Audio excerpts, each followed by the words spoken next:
to the explainer. Let's just jump right into this, because today we are unpacking a really fascinating and honestly kind of confronting analysis of human behavior. We're looking at how fear secretly runs almost everything in your daily life, and the crazy part, how we actually let it.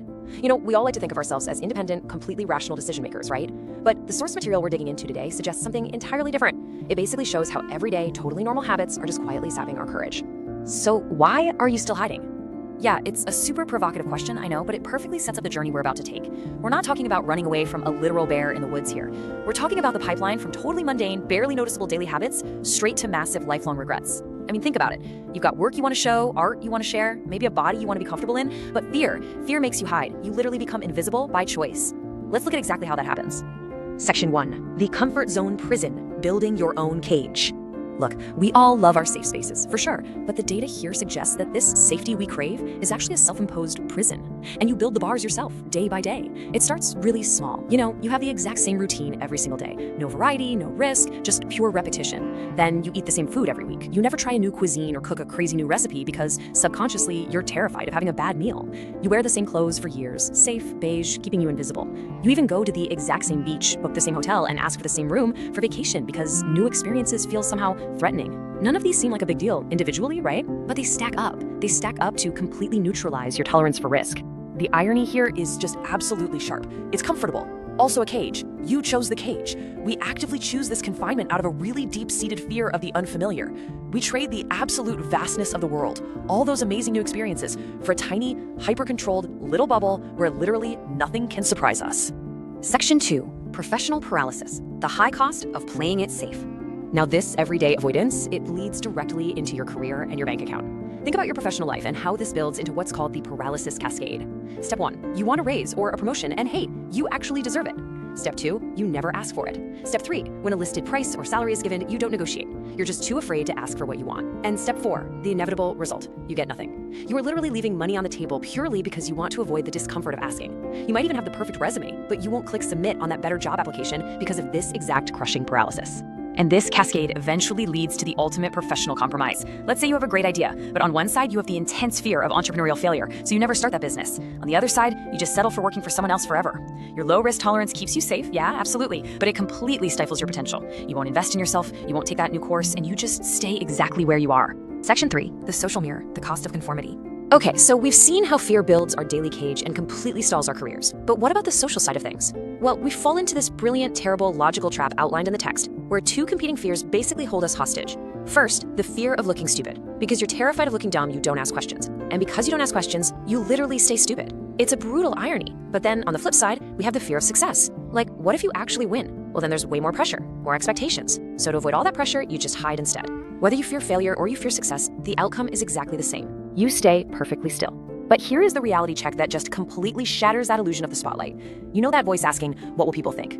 Well, the answer is they're not thinking about you. They're thinking about themselves. I really want to let the weight of that punchy realization sink in for a second. That intense fear of judgment, that fear of being different or standing out, it's entirely based on a completely false premise. Everyone else is way too busy worrying about their own image to obsess over yours. And sadly, this fear of rocking the boat, it goes to a really dark place. It's not just about blending in at a party. It's about what happens when real conflict arises. Because you fear confrontation, you lack the courage to correct injustice. Someone gets wronged or a friend is attacked, and instead of defending them, you stay quiet. You watch. You walk away. The text notes how we see harassment or misconduct, and we say nothing, which makes us complicit. That fear of conflict leads directly to apathy. Section 4, the vulnerability deficit, avoiding deep connections. This whole avoidance mindset carries some deeply personal, deeply emotional costs too. You might stay in a completely miserable relationship simply out of the fear of being alone. You never share your real feelings, which leaves you feeling incredibly lonely, even when you're literally surrounded by people. You hold in your tears because you view them as some kind of weakness, but in doing so, you're just breaking inside. And perhaps the most tragic part, when someone in the past breaks your trust, you lack the courage to trust again. So you end up punishing brand new people who had absolutely nothing to do with your past hurts. Because of all these emotional walls, the source text delivers this just devastating line: love never fully arrives. Because you've been hurt, you hold back, you don't give your whole heart, and therefore, you never actually get to experience the fullness of being truly loved. It is the absolute ultimate tragedy of letting fear dictate your heart. Section 5, the ultimate cost, the existential threat. So what happens when you stack up years or even decades of these small, fearful choices? You've got to ask yourself this hard-hitting question: are you living someone else's life? Are you just following society's path, or maybe living out your parents' dream, simply because you are way too scared to change course? It's a genuinely terrifying thought, but for a lot of people, it's the stark reality of a life governed by avoidance. You end up with what the text calls golden handcuffs. You have absolutely no courage to leave a job you hate because of the fear of the unknown. You're paralyzed by the sunk cost fallacy. You've invested so many years, you're just too scared to leave now. You become invisible by choice, totally trapped by the exact safety you were seeking out in the first place. And it leaves us with this really devastating contrast. On one hand, you have the temporary, honestly kind of hollow safety of living someone else's life because you're too scared to change. But on the other hand, you have the final, unchangeable consequence. Being on your deathbed, realizing it is too late, dying with your dreams unfulfilled, and knowing that in the end, fear won. It is a very stark look at the long-term consequences of playing it endlessly safe. Section 6, redefining courage, breaking the loop. So how do we break this loop? How do we redefine our way out of this trap? Well, it starts with a really powerful redefinition. Courage is not the absence of fear. Actually, let me say that again. It is not the absence of fear. Being scared is completely normal. Literally, everyone feels it.